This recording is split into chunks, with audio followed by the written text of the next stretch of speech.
అప్పుల బాధలు వెంటాడుతున్నాయా? అయితే 6 JVR వారి జాతిరత్నాలు ధరించండి. రైట్, బ్రేక్ న్యూస్ చూస్తున్నాం మనం టీవీ స్క్రీన్ పై. సీజేపీ అధికార ప్రతినిధులు ప్రధాని టీంని కలిశారు కొద్దిసేపటి క్రితమే. దాదాపు 2 గంటల పాటు ఈ సమావేశం కొనసాగింది. సో వీళ్ళు చెప్పే ప్రధానమైన డిమాండ్స్ ఏంటంటే 3 చెప్తున్నారు. And first one is Dharmendra Pradhan, ఏదైతే కేంద్ర విద్యాశాఖ మంత్రిగా ఉన్నటువంటి ధర్మేంద్ర ప్రధాన్ ఇన్స్టెంట్గా రాజీనామా చేయాలి. అండ్ పాయింట్ నెంబర్ 2, ఎవరైతే నీట్ ఎగ్జామ్స్ వల్ల ప్రాణాలు కోల్పోయారో వాళ్ళకి ₹1 కోటి నష్టపరిహారం ప్రకటించాలి. అండ్ పాయింట్ నెంబర్ 3, ఇప్పటిదాకా ఢిల్లీలో జంతర్ మంతర్ వద్ద కొన్ని లక్షల మంది విద్యార్థులు ఎవరైతే ధర్నా చేశారో, ప్రొటెస్ట్ చేశారో వాళ్ళందరినీ కూడా వాళ్ళ మీద ఎలాంటి FIR పెట్టొద్దంటూ కూడా సీజేపీ ఇప్పుడు కేంద్రానికి డిమాండ్ చేస్తున్న సిచ్యువేషన్. సో ఇప్పటికే మోదీ అర్ధరాత్రి వీడియో రిలీజ్ చేసిన తర్వాత చాలా విషయాలు చాలా క్లారిటీగా చెప్పారు. అండ్ దీనికి సంబంధించి ఇప్పుడు కేంద్ర క్యాబినెట్ కూడా సమావేశమైంది కొద్దిసేపటి క్రితమే. సో ఇలాంటి నేపథ్యంలో మరొకసారి నీట్ పేపర్ కనుక లేదంటే ఎలాంటి పోటీ పరీక్షలు ఏవైతే దాదాపుగా స్టూడెంట్స్ కొన్ని లక్షల మంది రాస్తూ ఉంటారు, దాదాపుగా వాళ్ళ తల్లిదండ్రులు కొన్ని లక్షల రూపాయలు దాని మీద కోచింగ్కి ఇన్వెస్ట్ చేస్తూ ఉంటారు. సో అలాంటి పరీక్షా పత్రాలు కనుక ఎక్కడైనా లీక్ అవ్వడం కానీ, పోనీ ఏదన్నా కాన్స్పిరసీ జరిగి లీక్ చేయడం, ఇలాంటి ఘటనలలో దాదాపుగా ₹10 కోట్ల ఫైన్ కావచ్చు అండ్ 10 ఏళ్ల జైలు శిక్ష విధిస్తూ కూడా, అంటే దానికి సంబంధించి ప్రత్యేక ఫాస్ట్ ట్రాక్ కోర్టులు కూడా ఏర్పాటు చేస్తుంది కేంద్ర ప్రభుత్వం. సో ఇలాంటి నేపథ్యంలో సీజేపీ తన న్యాయమైన డిమాండ్స్ అంటూ సో కేంద్రం ప్రభుత్వం దగ్గర పెట్టింది. ఇలాంటి నేపథ్యంలో ఇప్పుడు వాంగ్చుక్ కావచ్చు, తర్వాత ప్రకాష్ రాజ్ కావచ్చు, ఇలాంటి వాళ్ళంతా కూడా తమ దీక్షని విరమించేశారు. అండ్ ఏదైతే ఆమరణ నిరాహార దీక్ష చేసిన 14 రోజులు వాంగ్చుక్ ఉన్నారో అతను కూడా హాస్పిటల్ నుంచి డిశ్చార్జ్ అయిన నేపథ్యం. సో ఇలాంటి టైంలో సీజేపీ మళ్ళీ ఒక అడ్డుపుల్ల వేసిందా, లేదంటే ఇక్కడ జరిగిన రప్చర్ని కాస్త ఎరేస్ చేద్దామనే యాంగిల్లో ఉందా, అర్థం కానటువంటి సిచ్యువేషన్. సో ఏదైనప్పటికీ చాలామంది అంటే ఏదైతే జెన్జీ కిడ్స్ మాట్లాడుతుంది ఏంటంటే ఈ విషయంలో పర్టికులర్గా, ఒకవేళ అంటే ప్రతిపక్షంలో అంటే ఇప్పుడు రాష్ట్రంలో ప్రతిపక్షమైనా దేశంలో ప్రతిపక్షమైనా సరే రాజ్యాంగం ఒక వాల్యూ ఇచ్చింది. సో ఆ వాల్యూ ఇప్పుడు అసెంబ్లీలో శాసనసభాపక్ష నేతకి ఎంత వాల్యూ ఉంటుందో ఈవెన్ ఈక్వల్ టు ప్రతిపక్ష నేతకి అంతే వాల్యూ ఉంటుంది.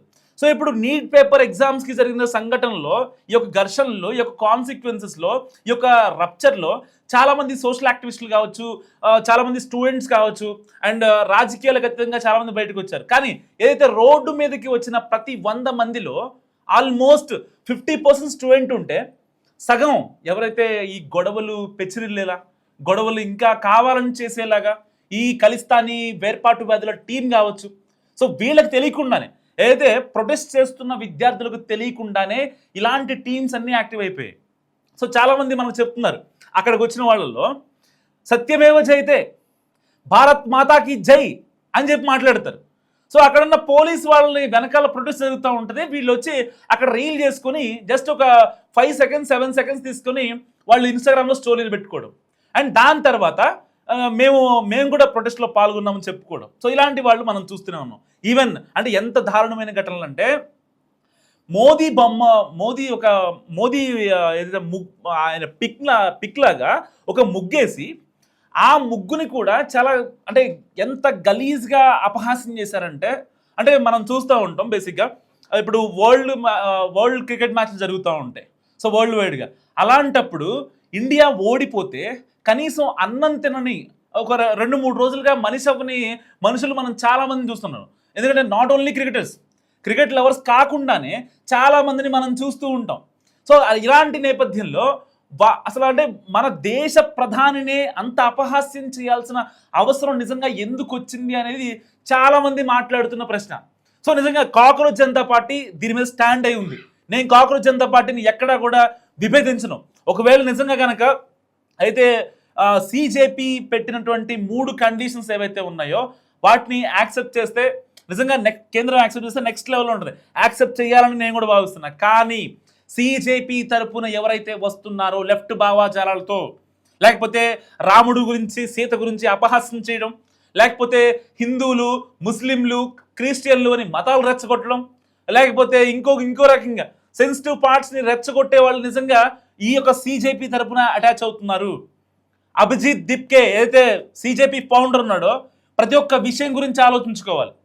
మీ పార్టీలో జాయిన్ అవుతున్నారంటే ఎవరు పడితే వాళ్ళని జాయిన్ చేసుకుంటారంటే ఎట్లా? అవి వాళ్ళు జెన్జీ కిడ్సే కావచ్చు. జెన్జీ కిడ్స్ రూపంలో ఎవరో వస్తే, ఇప్పుడు స్టార్టింగ్లో అన్నారు సిజేపీ పార్టీ వెనకాల ఫాలోవర్స్ మొత్తం కూడా పాకిస్తాన్కి సంబంధించిన వాళ్ళని చెప్పి మాట్లాడుతున్నారు. మరి వాళ్ళు వచ్చి రేపొద్దున మీ పార్టీలో జాయిన్ అవుతారంటే జాయిన్ చేసుకుంటారా? అట్లా కాదు కదా. సో ఒక పార్టీ, ఒక సిద్ధాంతం ఉంది.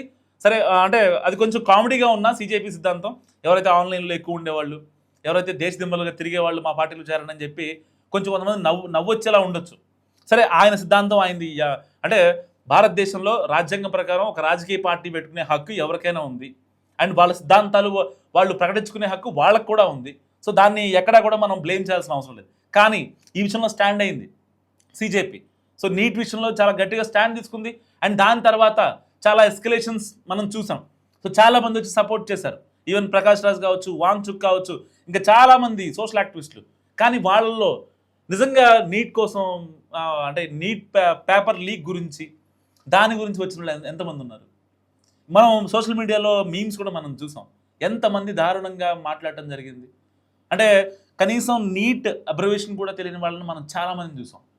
మరి ఇలాంటి నేపథ్యంలో ఇప్పుడు సిజేపీ వార్ కంటిన్యూ చేస్తా అని చెప్తుంది. నిజంగా ఇది హర్షణీయం అనుకోవచ్చా? చాలామంది యొక్క అయితే దానికి సంబంధించి ప్రొటెస్టులు మొత్తం ఆపేసామని చెప్తున్నారు. సిజేపీ మాత్రం కంటిన్యూ చేస్తా అని చెప్తుంది. సిజేపీ అయితే చేసే ప్రొటెస్ట్ నిజంగా అంటే ఆల్రెడీ పిఎం మోడీ రియాక్ట్ అయిన తర్వాత కూడా చేయడం, if that is correct, so మస్ట్గా కామెంట్ చేయండి. ఎందుకంటే ఇక్కడ చాలా కాన్సిక్వెన్సెస్ కనిపిస్తున్నాయి. ఇప్పటిదాకా కొంతమంది సనాతనులు కావచ్చు, కొంతమంది సోషల్ యాక్టివిస్టులు కావచ్చు, వాళ్ళు చెప్తున్న మాట ఏంటంటే, లేదు మాకు అసలు సంబంధం లేదు, మాకు వాళ్ళకి ఎలాంటి సంబంధం లేదని చెప్తున్నారు. కానీ అక్కడ ఏదైతే జంతర్ మంతర్ దగ్గర ప్రొటెస్ట్ జరుగుతున్నప్పుడు ఆ ట్రక్కుల్లో వచ్చిన ఏదైతే స్టోన్స్ కావచ్చు, రాడ్స్ కావచ్చు, ఆ యొక్క స్టిక్స్ కావచ్చు, సో వాటితో బీభత్సం క్రియేట్ చేయడం, అండ్ అక్కడ నుంచి ఈ యొక్క రీల్స్ చేయడం కావచ్చు, లేకపోతే మోడీ బొమ్మను పెట్టుకొని పిచ్చి పిచ్చిగా మాట్లాడటం కావచ్చు, అండ్ పెట్రోల్ బంకుల దగ్గర తగలబెడతా అని చెప్పి వెళ్ళి చేయడం కావచ్చు. నిజంగా ఇవి విద్యార్థులు చేస్తారా? ఇవి అసలు విద్యార్థులు ఇవి చేస్తారా? నిజంగా వాళ్ళు విద్యార్థులు అయితే వాళ్ళు విద్యార్థులు కాదు. అక్కడికి వచ్చిన వాళ్ళు మొత్తం విద్యార్థులు కాదంటలా. దాంట్లో 50% మంది విద్యార్థులు కాదు. ఎవరైతే సంఘ విద్రోహ శక్తులుగా అక్కడ పెచ్చురిల్లారో, పిచ్చి పిచ్చి పనులు,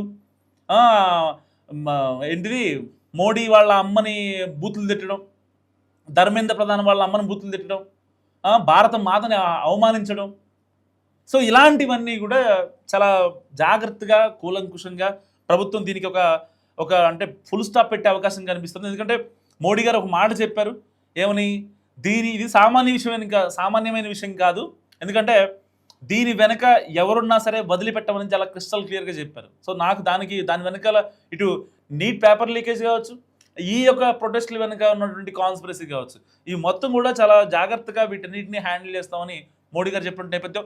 అండ్ దీనికి కంటిన్యూషన్గా సిజేపీ అభిజిత్ చెప్పేది ఏంటంటే, చావనైనా చస్తా కానీ ఈ 3 డిమాండ్స్ కనుక నెరవేరకపోతే నేను ఎట్టి పరిస్థితుల్లో అక్కడ నా ప్రొటెస్ట్ కంటిన్యూ అవుతూనే ఉంటుంది జంతర్ మంతర్ దగ్గర అని చెప్తున్నారు.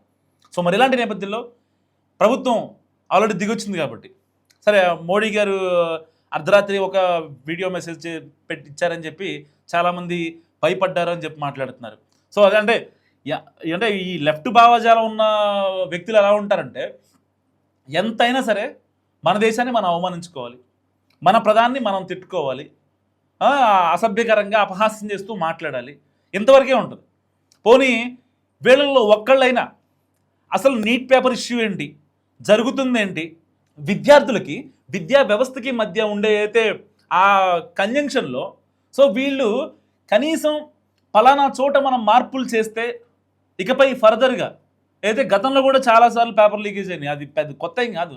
ఇప్పుడు నేను సమర్థించట్లేదు అలా అని చెప్పి, అసలు నిజం చెప్తున్నా, ఒకవేళ నీట్ పేపర్ లీకేజ్ ఏదైతే జరిగిందో దానికి సంబంధించి ఎవరైనా వాళ్ళు దోషులను తేలితే వాళ్ళు నిర్దాక్షిణ్యంగా ఎన్కౌంటర్ చేశారు. ఎలాంటి అసలు వాళ్ళ కోసం పోలీస్ ఎనర్జీ వేస్ట్ చేయాల్సిన అవసరం లేదు, వెహికల్స్ ఫ్యూయల్ వేస్ట్ చేయాల్సిన అవసరం లేదు, జస్ట్ ఒక బుల్లెట్ అంతే, వాళ్ళని ఎన్కౌంటర్ చేయాల్సిందే. There is no doubt about. ఇంతమంది ప్రాణాలు, ఇంతమంది ఉసురు, ఇంతమంది జీవితం, ఇన్ని ఆందోళనలు, ఇంత ఆక్రందన, దేశం రగిలిపోతుంది, రావణ కాష్టలా మారిపోతుంది జంతర్ మంతర్ మొత్తం. అలాంటి వాళ్ళని ఎన్కౌంటర్ చేయడంలో ఎలాంటి తప్పు లేదు. అండ్ ఈ విషయంలో ఇప్పుడు ఏదైతే ఇప్పుడు జంతర్ మంతర్ దగ్గర జరుగుతున్నటువంటి ప్రొటెస్టులు ఇంకా కంటిన్యూ అవ్వాలా, మీరేమనుకుంటున్నారు? మస్తు కామెంట్ చేయండి.